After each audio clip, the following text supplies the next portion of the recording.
I'm not gonna worry about your level of concern. We talking about Twitter.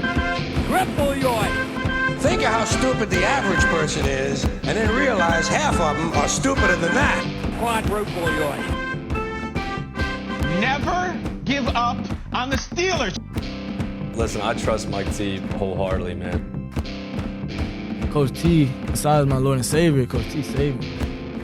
This is a product of your journey, and your journey's not over yet. Woo! You know, I didn't want to be the only voice defending the Steelers. You know, this is not, you know, not like I'm not trying to be contrarian or different or, you know, I'm trying to be unique, but not this wasn't my idea, you know? Okay. It's like, thank Jesus, Allah and Roberto Clemente, that the conversation online is different from the conversation in real life. Because at least in real life, when someone says, oh, hey, what's up with the Steelers? I'm just like, well, I've seen us come back from worse, you know, but the conversation online, especially this week, it's not even 99% negative. No, it's the worst I've ever heard it. I mean, this is the most negative I've ever seen it. Ever. It's like 99.99. I was going to spend this week, and maybe I'll do it the bye week, but it couldn't have been this week. I was actually wanted to, you know, do a scientific analysis. I was going to look at every tweet with the hashtag Steelers and find out, and like, let's see who's negative to Canada, who's negative to Tom, all that. Impossible to do. Yeah. Oh, yeah. No, this was the week that even the most positive people turned negative. That was something I noticed on our journey to today here. You know, I don't want to be, you know, the only voice defending this. I'd rather talk about, believe me, you know, Spider-Man comic books or the Real World Road Rules Challenge. I wouldn't rather talk about those things. No? I mean, not that I want to be defending the Steelers when things are bad, but yes, but it's there are other avenues, hopefully, for those fruitful pursuits. Pumpkin Frosties, even I would, you know. Is that real? It's, you know, it's not my favorite. I'll go traditional. I didn't even know it existed. You know, hey, fire Wendy's. I don't think you could fire Dave, right? He passed away. Yeah, rest in peace, Dave Thomas. He would have never, Dave Thomas's legacy would have never had pumpkin frosties. An embarrassment to the franchise. This isn't my first choice to be the only voice defending, but hey, this is my burden to carry when the internet claims who died and made you king of the fans. This is my crown to wear. The hero we deserve. The crown of broken glass. I accept this crown. Oh, good.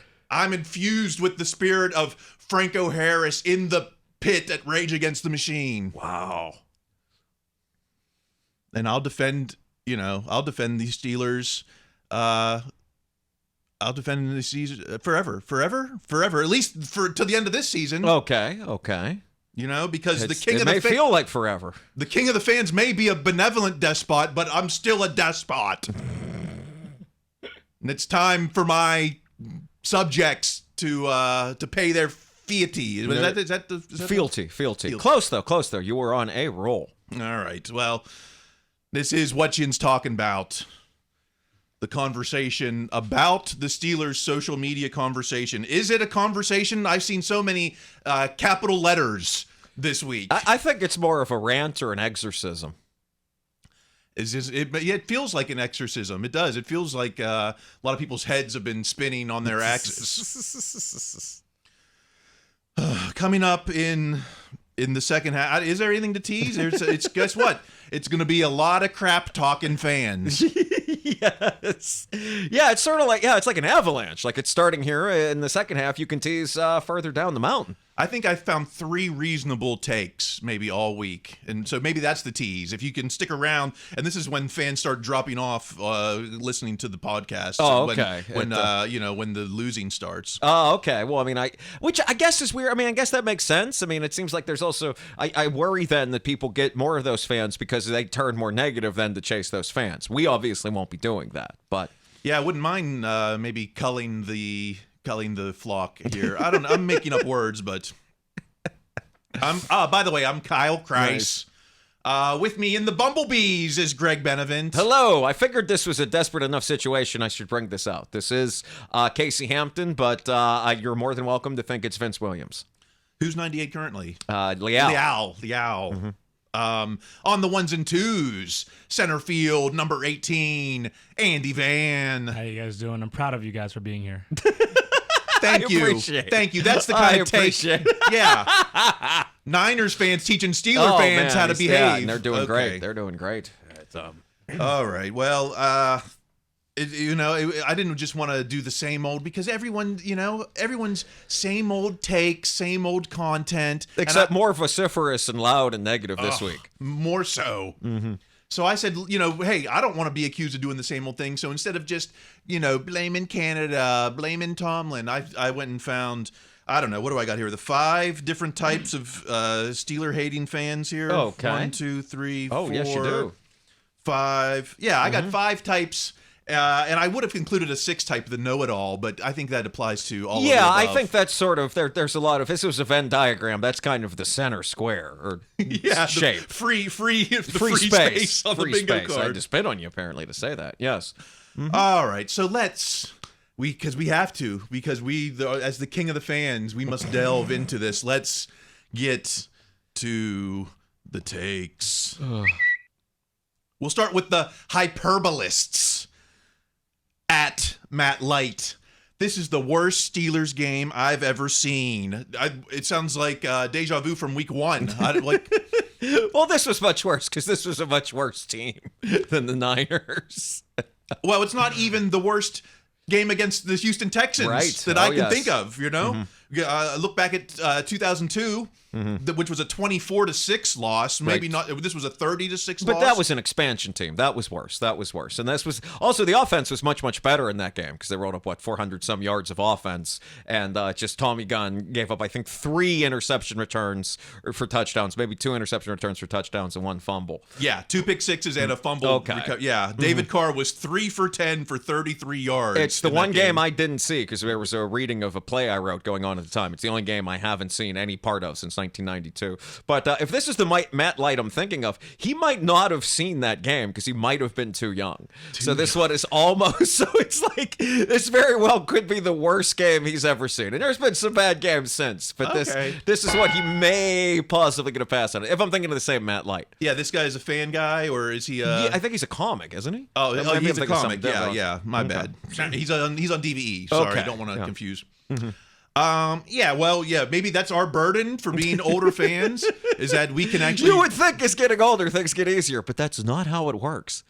For me, it gives me more perspective. It's like, I remember the 2002 game against the Texans, Mm-hmm. So, no, this isn't the worst game I've ever seen. Mm-hmm. I think it's on my top 10 or so, but it would be towards the bottom of that. Not that I'm going to rank them, not that I'm going to do that to myself, but it would be, it's bad. It's bad, but I think that there's a reason you wrote the Hyperbolists here. Maybe that's a bye week for the bye week episode. Maybe we go the 10 worst games we've actually seen. That could be. That would be a way of chasing the haters to bring them into the fold. 10 worst tweeters I've ever seen. Oh man, that would go on forever. All right, well, let's continue the hyperbole with at Peter JF19, Peter F. This is the worst offense the NFL has ever seen in its history, and I'm not sure it's close. I had to take this. I was like, let's do the research. Is this the worst offense in NFL history? So I found the stat of DVOA. Mm-hmm. DVOA is... it measures a team's efficiency by comparing success on every single play to a league average based on situation and opponent. I've heard this is a very big deal stat. And also, by the way, I'd just like to point out, this person's tweet is exactly what they mean by Steelers fans being spoiled.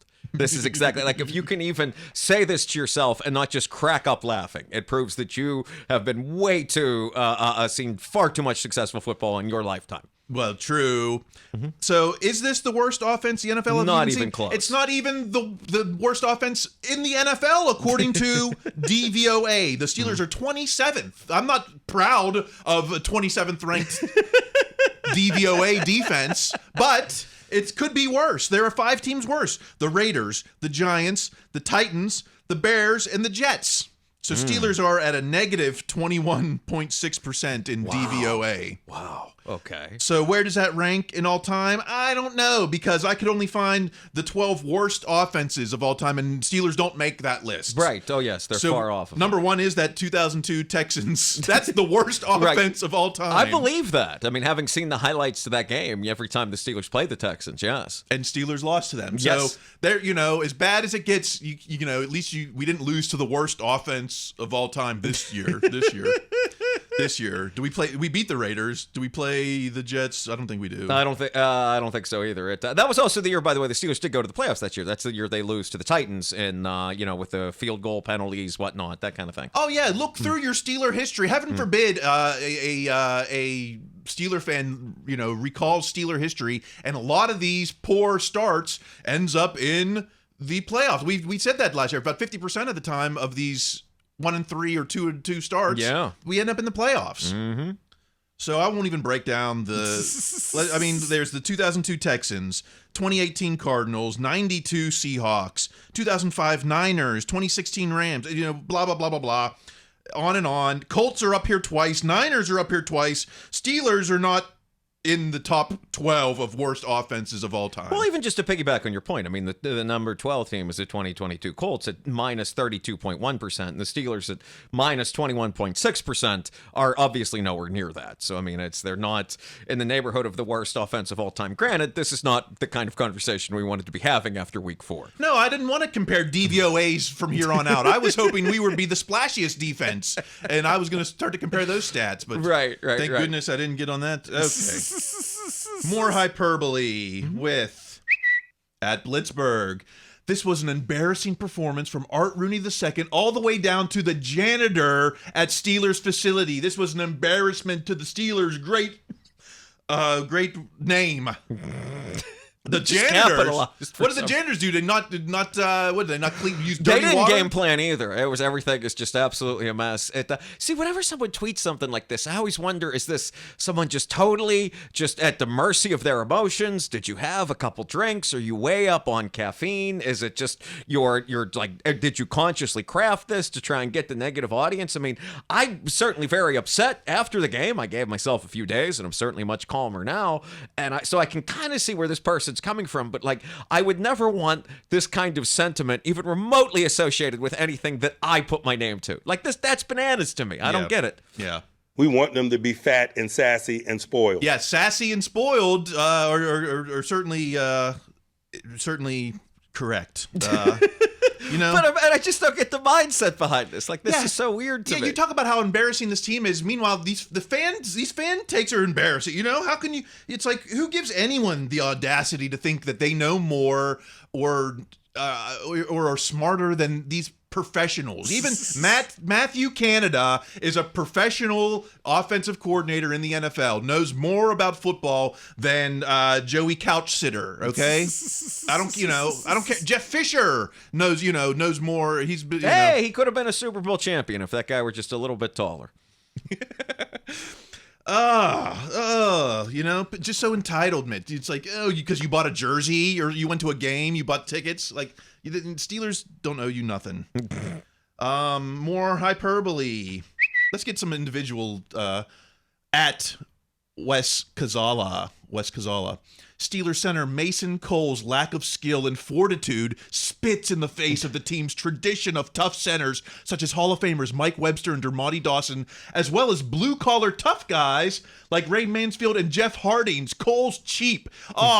Did Cole spit in the face of Jeff Hardings this week? I mean, it's interesting this person went far back enough to get Ray Mansfield, but totally forgot about Sean Mahan, or however you say it, the last center who won a Super Bowl with the Steelers. That off the top of my head, I mean, maybe someone come back with the stats, I don't think is as good as Mason Cole. I mean, that when he was the center for the 43 team, it does seem like years from now, I imagine you'll get a group of fans telling you how, the last time the Steelers won the Super Bowl is with Marquise Pouncey at center, even though it's profoundly not the case. But fact. Yeah, I mean, has Cole been bad? Absolutely. They've all been bad. They've been terrible.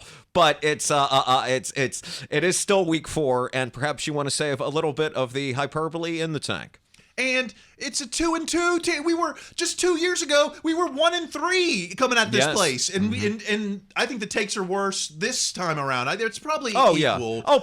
People were shocked by the loss to the Texans and to lose by 20, whatever it was. That was. I think I think a lot of this is shock, but that doesn't mean that you have to keep tweeting through your shock. Yeah, or just take a breath. Take a breath. Yes. Ask your therapist. Sober up a bit. I mean, that's there's nothing wrong with that. Take a breath. Take a nap. I mean, that's good that we've had a few days. That's why I'm so grateful we do this podcast a little later in the week. Like maybe Monday I might be in a different mindset, but by Thursday I managed to establish a bit more equilibrium where I'm not talking about Mason Cole spitting through time. Now that would be a comic book I would read. All right, so enough hyperbolists. Let's get to the giver uppers. There it is. 4 weeks in, we're giving up. At Truth Han. Fryermuth is probably having the worst. No, wait, hold on. No, sorry. Okay. I'm sorry. No, we're good. That's at Uncut Pit Talk. Uncut. Cancel the season and regroup. There you go.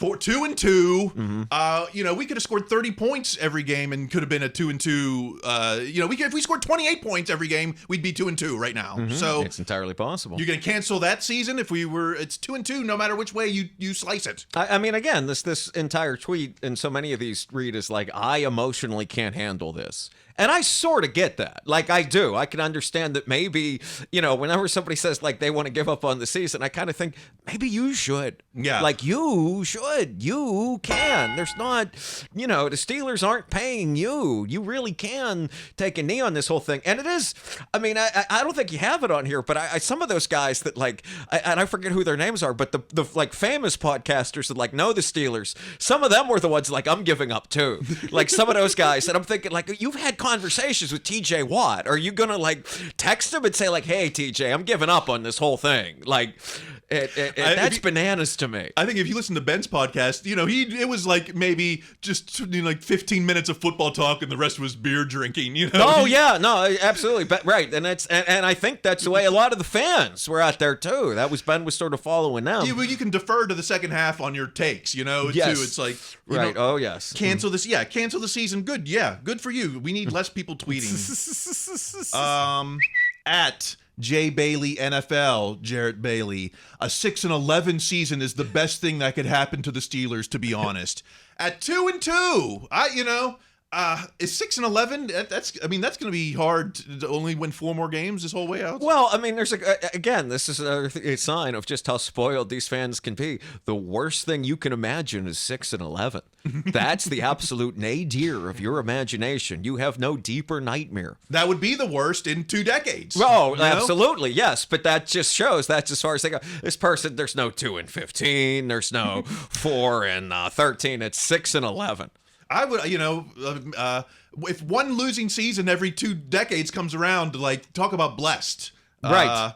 Maybe we need a 6-11 season just so that the Jay Bailey NFL stop, get off the internet for a while. I see, but I think that only encourages these people. They're like the Ooze and Ghostbusters too. I think they'll feed on that negativity, and thus you're encourage the Jay Baileys to people are rooting. Run wild. They're rooting for failure now, so that to justify their own takes.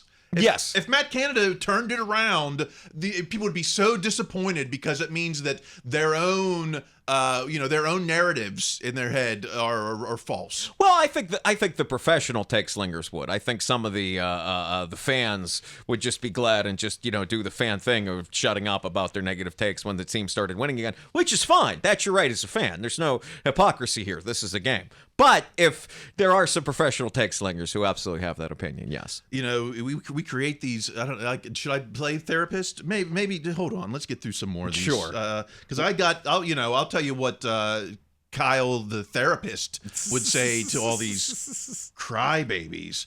Let's go to at Felrax the MVP. Felrax the King Goldberg.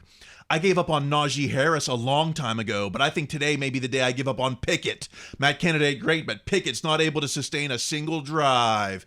I didn't realize it was Najee giving up season, but Pickett and Najee, like who else? Who's there to root for? Well, I think that's just it. I think it was Najee season a while ago, is this person saying us. That season has passed, and now we're in Pickett season, and I assume, I don't know, eventually we'll work our way to Pickens, but I think this is, God, now I'm going in the therapist thing too. This is emotional protection. I mean, by saying I gave up on Pickett and I gave up on Pickens, then you're protecting yourself from seeing the team not do well. Yeah. Oh, I gave up on him, so no skin off my back if they keep doing bad. Mm-hmm. I won't be hurt. Yes, you will. Yeah. One set of footprints in the sand. I'm gonna carry Kenny. That's me. It may come to that. I saw that Bryce that he was practicing with the other day.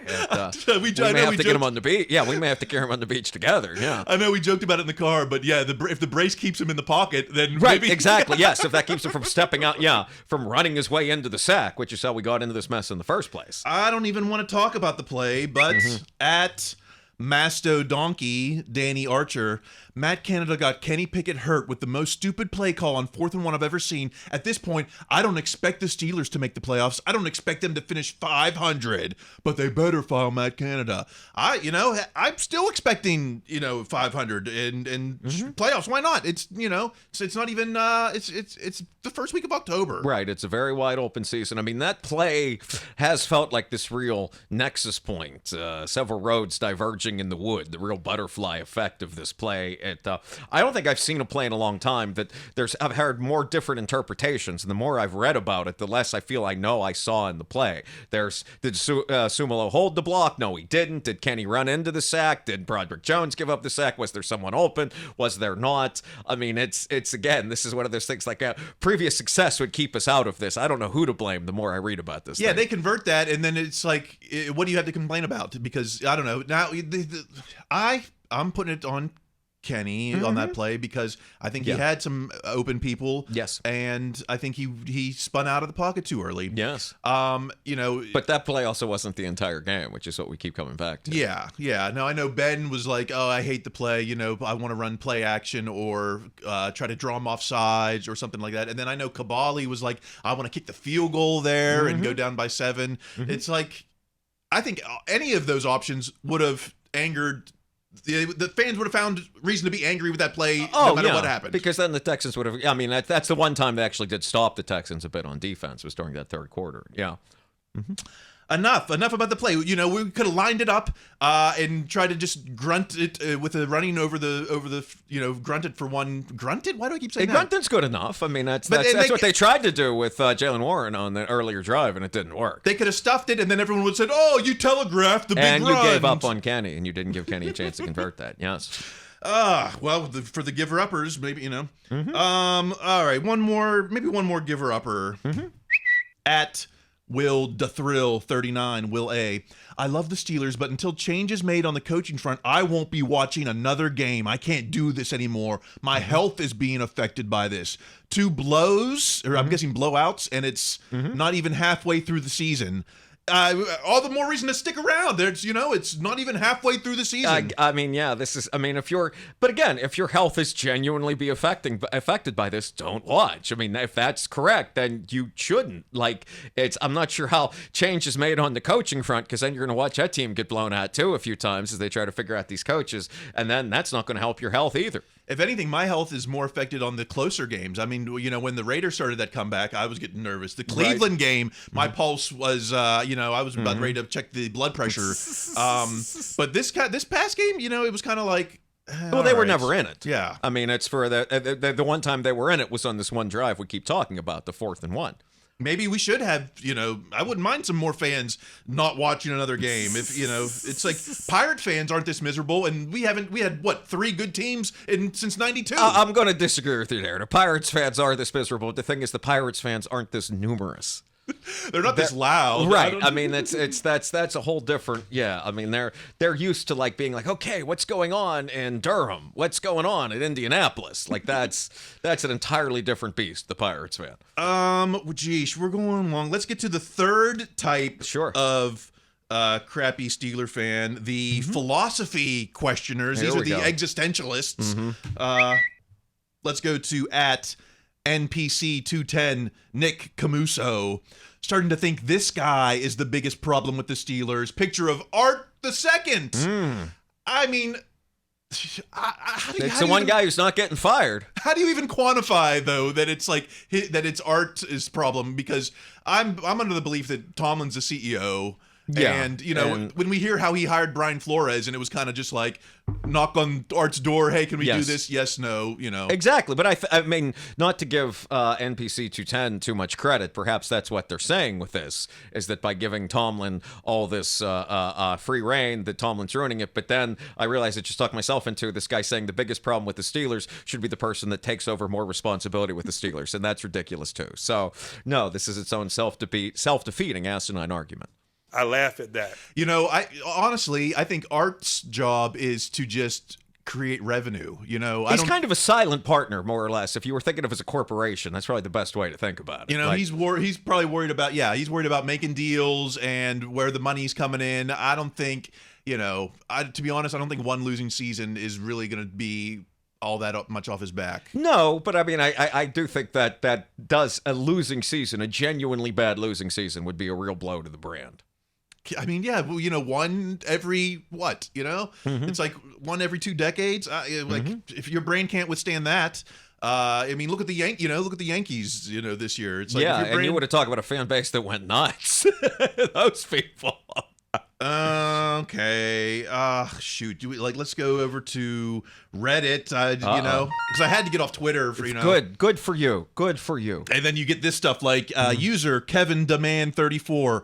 Art Rooney II is a hollow shell of what Dan Rooney was. He's a leech to this team. Yada yada yada yada yada. I mean, I can't. What do we know about the difference between even the Chief to Dan to Art II? Like, what do we know? Well, we know the Chief made a lot of mistakes for a long, long time. That we know. We know that Dan certainly had his issues in the 80s. We know that. But what I do find fascinating about Kevin Demands here, which is a hilarious argument, he wants to pay his coaches minimum wage. Boy, even the Tomlin haters will not tell you he's getting minimum wage. No, he's the 5th highest paid right, or something? Exactly. Yeah, something to that effect. And compared to what Goodell makes, you could pay him more if they're willing to pay some. I don't know what every coach or what every owner makes. We're $1 billion or $2 billion, and there's no salary cap there. Yeah, so they can pay them whatever.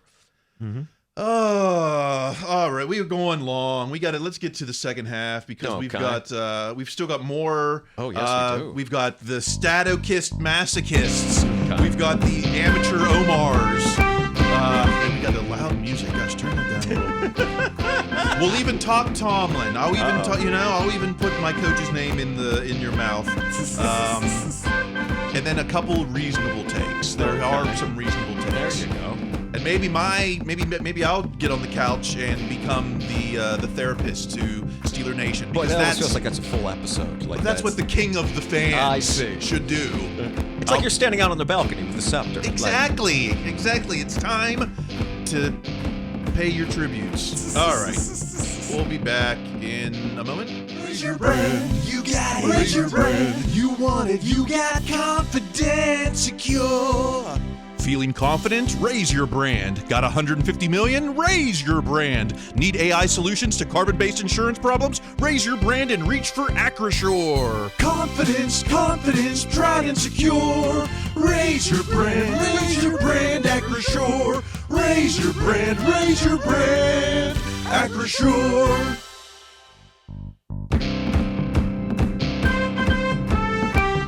Here we go. Fans in this Raven game, I'll pull a Bane. I will Bane Heinz Field. If the first 3 and out, they're gonna boo. I mean, especially if it happens early. If they have a first quarter like they've had every first quarter this season, oh my God, it's gonna be rough in there. I'll be the Gotham Knight or whatever. I'll be. The Rogues. Those were jerseys they should have sold. You want to talk about an untapped revenue stream? All right, more of the 5 types of finicky fans. We've talked about we've talked about the hyperbolists, the giver-uppers, the philosophy questioners, the existential crises. Now let's get to the Masochists, Statochists. Okay. Does that make sense? I mean, it rhymed. Okay. At Jerry Dulock, Steelers Insider. How bad is the Steelers offense? It was only the second time in the past 69 games, that they didn't score a TD. And it was the third time in 4 games this season where they failed to gain more than 255 yards. Oh, no.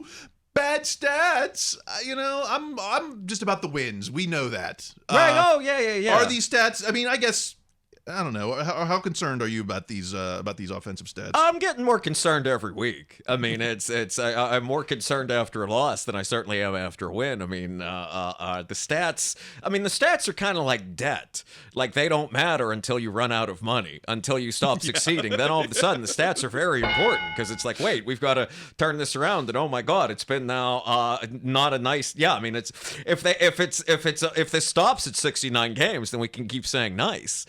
If it rolls over to 70, then all of a sudden this means a lot more. We had chances at touchdowns. Pickens has got to be that guy. If he had a defender in his face. He didn't get the second foot down. But if he wants to be that guy, I've seen Juju make those catches. We've seen Pickens make similar catches. Also Pickett missing the Hayward in the back of the end zone. That was as bad a miss as possible. I mean, I don't think he saw Hayward, which is its own problem. Yeah. Mm-hmm. So, okay, touchdown, sure. But then again, we've won games without having touched. If, say, we kick that field goal on 4th and 1 and go down one more, we still need 3 more field goals. Right, exactly. So, and sooner or later, you also have to do something to keep the defense, which was having a terrible day, to get through there. I mean, that was just, I forget who brought up the point, but someday the offense has to win a game for the defense, as opposed to the defense having to do everything itself. And that sort of gets to the stats. Like that's not the stats itself, but like it's weird to use the word sustainable in the context of a football season, but that's sort of what the stats, like I said, if this number stays at 69, that'll be all right. The stats just tell us what we've seen with our naked eye. They can provide a little bit of insight, but too much of them doesn't do that, as we spoke about with the 4th and 1 play. That'll be the last time that I address it. Yeah, I don't want to talk about that 4th and 1 anymore. How about one more stat? At Sharp Football, Warren Sharp. Kenny Pickett threw 63% of his first down passes behind the line of scrimmage. Highest rate of any QB this week, averaged 0.5 air yards. Yada yada, blah blah blah. Mm-hmm. How many first down passes were? I didn't check that out, but 63% of what? 10? I mean, how many were, Yeah, I mean, and that's sort of the issue, too, is that they weren't converting third downs, is why there might have been fewer first down passes. I mean, this is one more hammer with which to chase after Matt Canada with. But yeah, it's the problem with these stats is there's no real way to argue with them because in their own way they are true. It's why you have to go to that larger context of they didn't win with this. Okay, then this needs to be fixed. Whether this is illuminating the path towards that or making it less clear, that's for someone else to determine. But passes behind the line of scrimmage on first down aren't necessarily a new thing. I remember, the Killer Bees era, a lot of screens to the wideouts. Those are negative air yard passes, and and that's kind of an extension of the run game. It's a way to move. Absolutely. We don't have an AB right now. We don't have an offensive line either. That can do that. Well, maybe that's why the wideout screen needs to come back. Yes, or any of this. Yeah. We were doing, Eli Rogers, screens,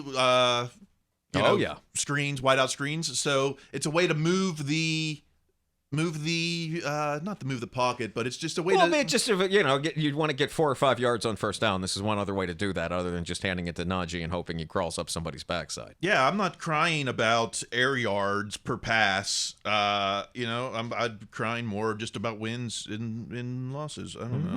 I don't know. Okay, enough massic. I can't. I know it's spooky season, but I can't do the self-harm here. Mm-hmm. Let's go. You already did finding all this. Yeah, no kidding. Well, let's go to the amateur Omars. This is always a favorite type of fan of mine. At Ben Anderson 58, Ben Anderson. Retaining Terrell Austin and letting Brian Flores walk was a very poor decision. I mean, this is some revisionist Omar Khan history here. It's like Brian Flores was never going to be part of the picture. No, and he was also. This is also assuming that human beings are characters in Madden. Like they have, agency that it would have sent a very bad message to be like, well, Brian Flores here, goodbye, Terrell Austin, after we just gave you this job. And also, the Vikings defense hasn't exactly been the purple people eaters up there, despite the best efforts of Flores. And I'm not saying it's his fault either. I imagine that's a pretty bleak situation as well. But and he's not even, his destination is head coach. Brian Flores is not trying to be a D coordinator even in Pittsburgh. For very long. Yeah. Yeah, and you're not going to say, oh, here, Terrell Austin, it's your job, but we got the, Ben's here now. Let's, we're going to, well, speaking of Ben. Oh, God. This was the dumbest take of the week. At Shine 2 Real for you, shine like the sun.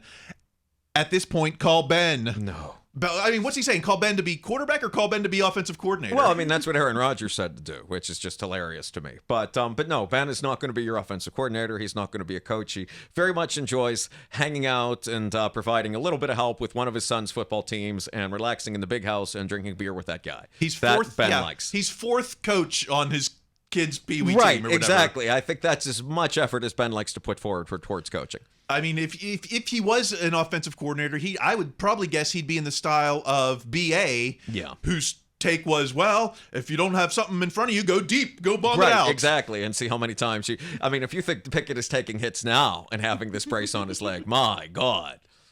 Finish him. Yeah, that's, I mean, can he be a player coach? Can Ben come in and, just for the fourth? Okay, how about this? At MT Hood Troll, Mount Hood Troll. My brain won't let me forget that we had first-round grades on Rudolph and Pickett. Hindsight is 2020, and it's clear the Steelers' demise began with the Bell drama.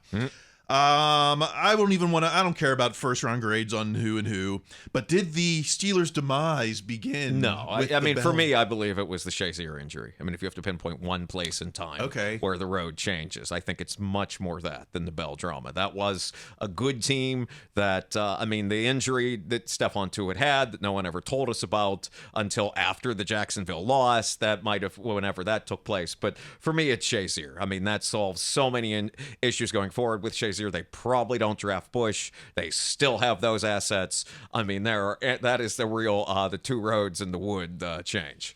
Okay, so so that goes a little bit further back than I was thinking, because I was thinking, the 2020 season. It seemed like we started off undefeated, and then the Redskins or the Commanders game on, that seemed like a real flip the switch. Yes, and the Monday afternoon, and then that led to the Ravens game, the only NFL game ever on Wednesday, hopefully, that never occurs again. And those things were horrible. But I don't know. But I mean, I don't know if that team was going to be able to stand up in the playoffs anyway. I mean, maybe they get past the Browns then, but I don't know if they're certainly not dealing with like Brady's Buccaneers or nothing.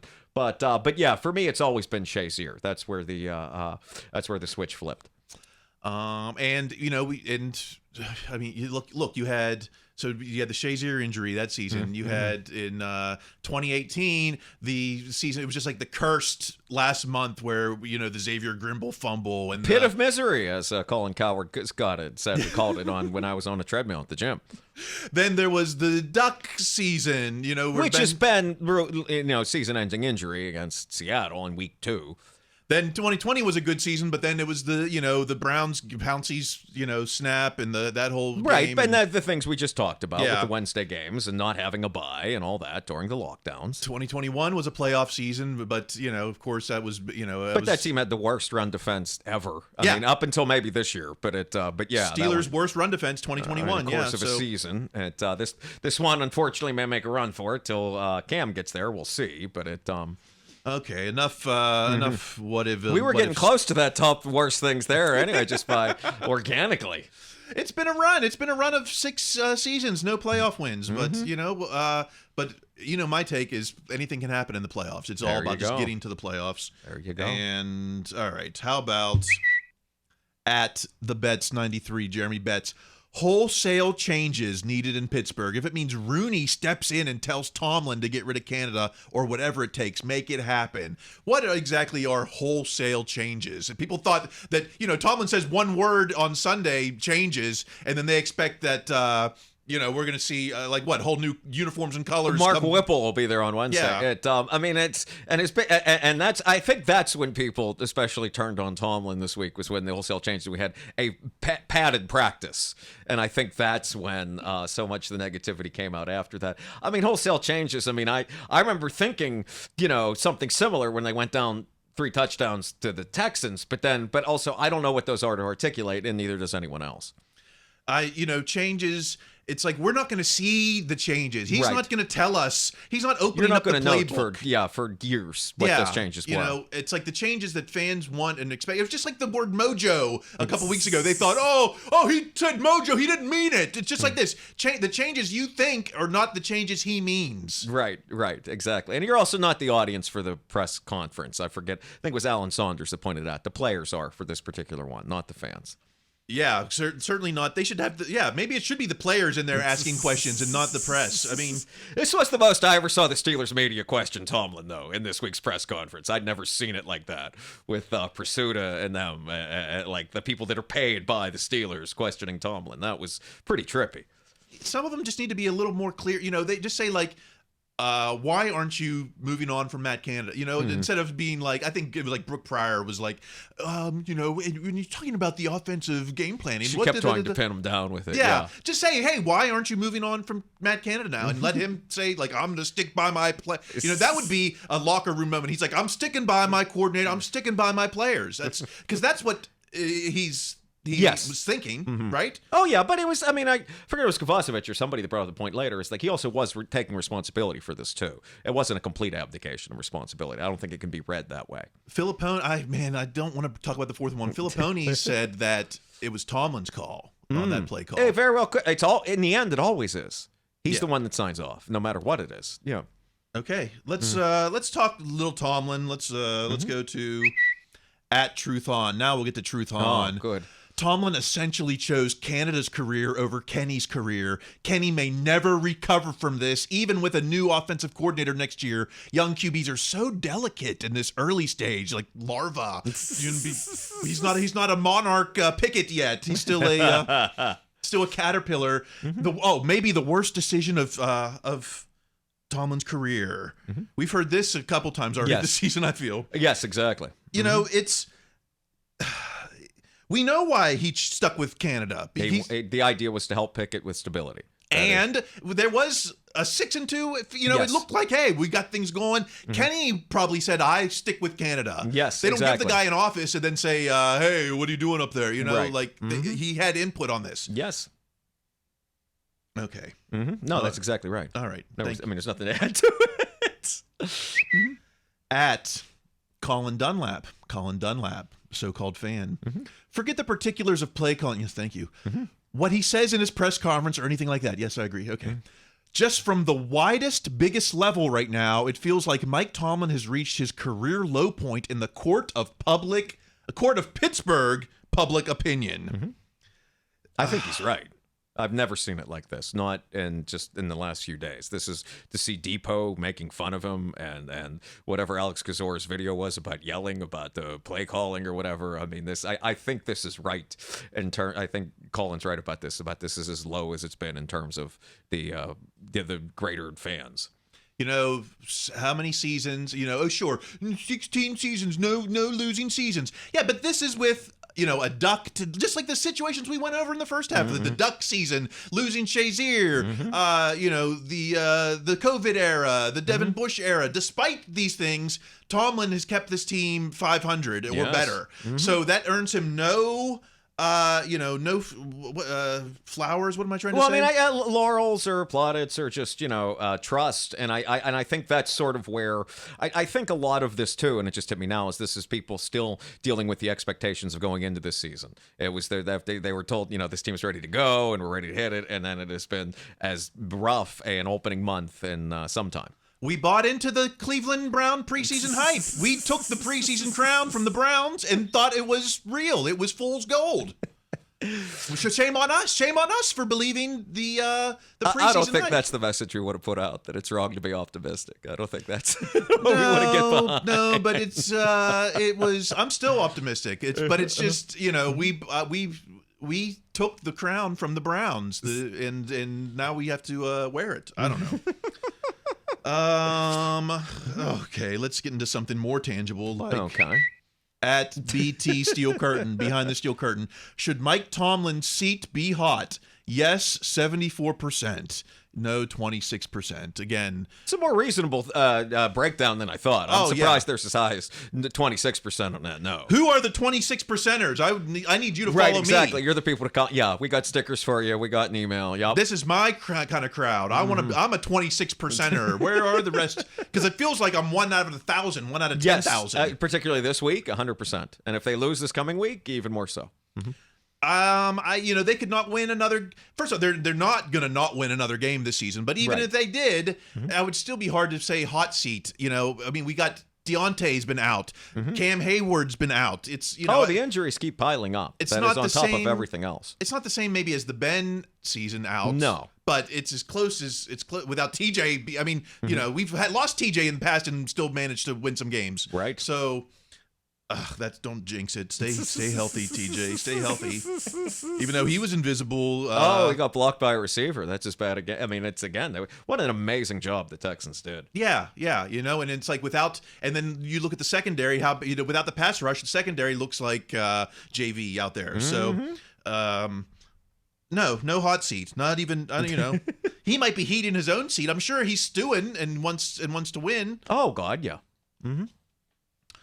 All right, is this a somewhat reasonable take? I think we're warming up. Let's get a pre-reasonable take here from like a gift on Christmas Eve. At Ben Anderson 58. Ben Anderson. I love that Steelers Twitter is sure they know Mike Tomlin well enough to explain his mindset and decision making. Ascribing the reasons for decisions to a guy you don't know makes a person look foolish. Stop it already. If you disagree, say so, but don't pretend you know why. Yeah, this is I'm on board with this. It's like I'm on board with all of it except if you disagree, say so. You don't have to say so because you disagree. If we strike out that one comment, then yes, sir, I am on board.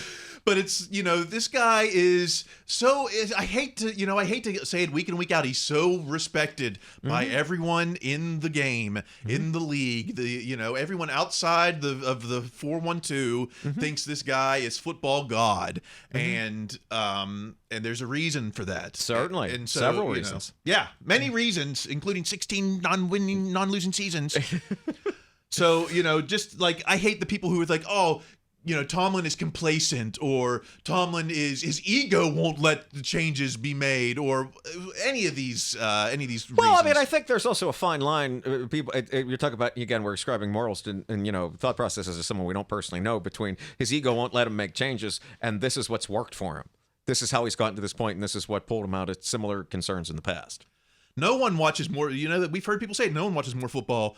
Absolutely, that part we know. Only no one loves football. Only Mitch loves football more. Nobody loves football as much as I do. Just Mitch is the only one who loves football. Man, more and than after Tom. a hit, you might see Mitch on Sunday. I don't want to say I wouldn't mind seeing Mitch, but if we got to go. Well, I mean, but Mitch's one drive against Houston was exactly what we saw last year. Mitch against the Ravens. He went to Pickens 3 times, locked onto him each time, and one of those times should have been intercepted.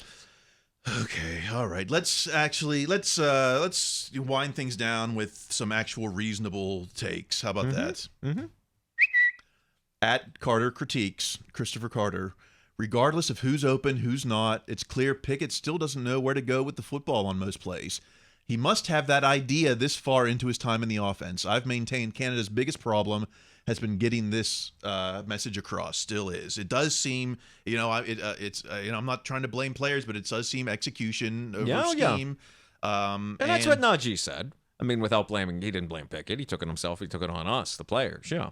Yeah, he's not. Yeah, Najee is your de facto captain. He's not wearing the C, but he might as well be. He's not blaming the coaches. He's not.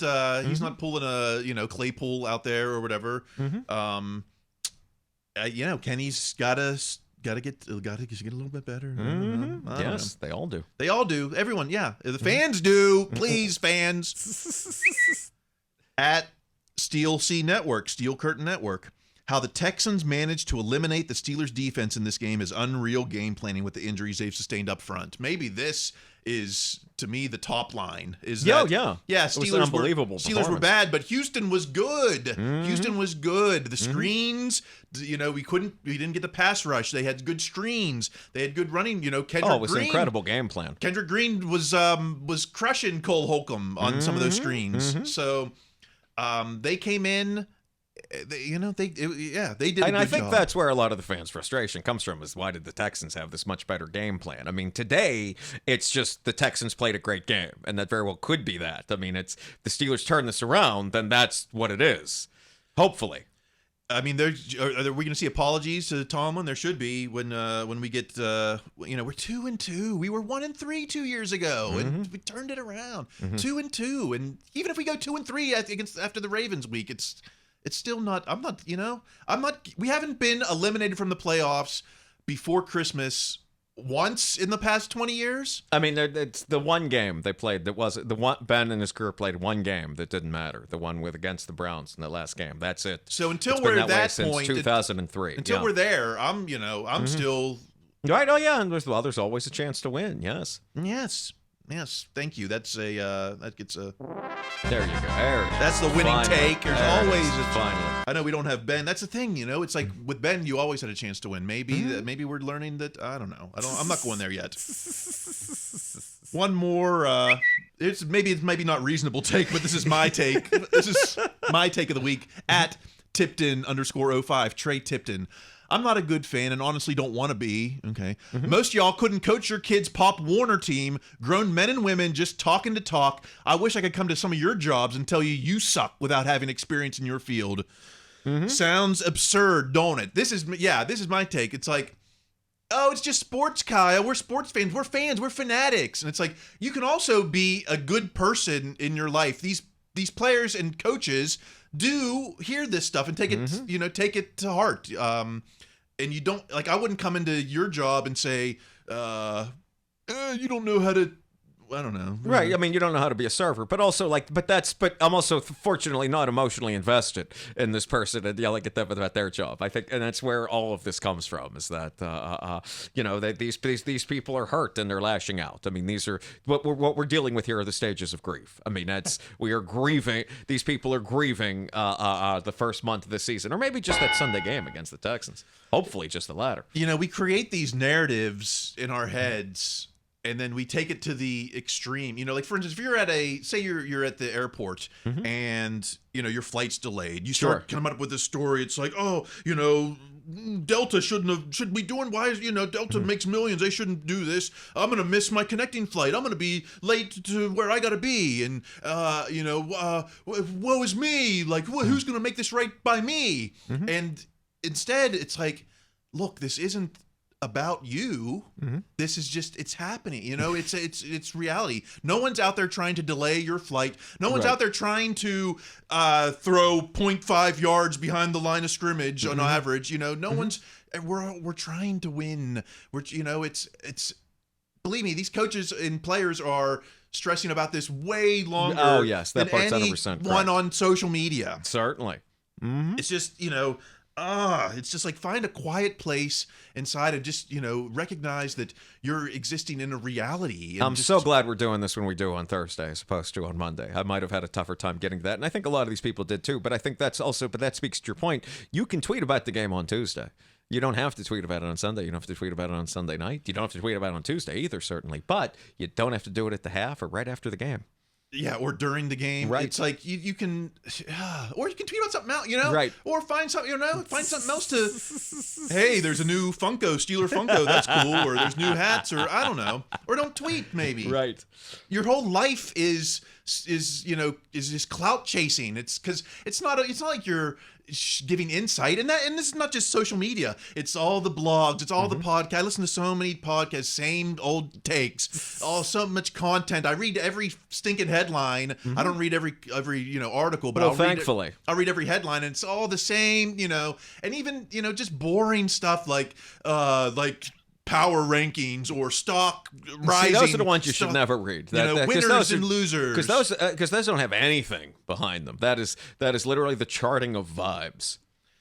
Like, be unique. You know, Tomlin calls us to be, you want unique results, you need unique efforts. So it's not just the players on the field, it's fans too. It's like, you're so boring and so annoying with the same takes, the same content. Try to do something else. I don't know. Is that, I guess that's what we've been talking about today. I hope. That's what we've been talking about. All right, thanks, Coach. Did you see, things we didn't talk about is Matt Canada's burner. Oh, man. I mean, we were talking about that earlier, but just imagine being the person to be like, I'm going to get social media to think that I'm Matt Canada doing this burner myself. Yeah, I mean, it's so obvious. It's in, although, you know, maybe if you need a social media manager, please, I have the coat of many armors. There you go. For whatever else you can say about Matt Canada, the man does not seem to care about outside perceptions I've that got much. the tweets of righteousness in my pocket, ready to go to battle for you, Matt. Or, you know, did you see one thing we didn't talk about was Kendrick Green going in on Steelers fans after the win. Did you see some of that? And then getting out for the year not long after that. That's karma. You go after the fans. That's what happens to you. Well, I think he was justified in going after some of those fans who, you know, they're calling for, well, you can't be like, oh, you suck, and then when they win and he played well, he can come back and say, you know, on you now. I'm fine with that. Yeah, again, that's karma, baby. I don't know if I do believe in karma. No, not necessarily. It's just I did think I believe in irony, I think perhaps more so than karma. I mean, I was certainly aggravated by Kevin Green yelling at the fans. It's because, I mean, if you didn't want to be in Texas, you should have played better here. And then he had a very good game against what's hopefully the worst Steelers game in many years. And, you know, he's trolling the fans. And then and then all of a sudden he's out for the year. So that's, I don't know. Well, I want more players trolling fans, you know. If you know, if it's good for Kendrick, you know, we see AB. He doesn't really go after fans, but he could if he wanted. Well, AB is still not. That's right. I've not forgiven AB for his good for his antics, his Canada stash. All right, enough caucus. Keep the don't even keep the conversation going. Keep the conversation to yourself. You can hold the conversation inside, like the inner light you have. If you want those, if you want to blame Canada, do get the stickers. Hit me up, KyleChrice@gmail.com or at KyleChrice. You know, what about Greg? You're I'm on Instagram at Greg Benevent, B as in Bravo, E-N-E, V as in Victor, E-N-T. We're coming back. It's Ravens week. Ravens week. So, you know, if you can't get fired up for this, if you're giving up on them now before the first Ravens week, then shame on you, because we're coming back after Ravens week, and then the bye. And, you know, in new bye, new you. I like it. All right. And just remember the words of your coach. Be their best selves. That's going to be required. Stay in school.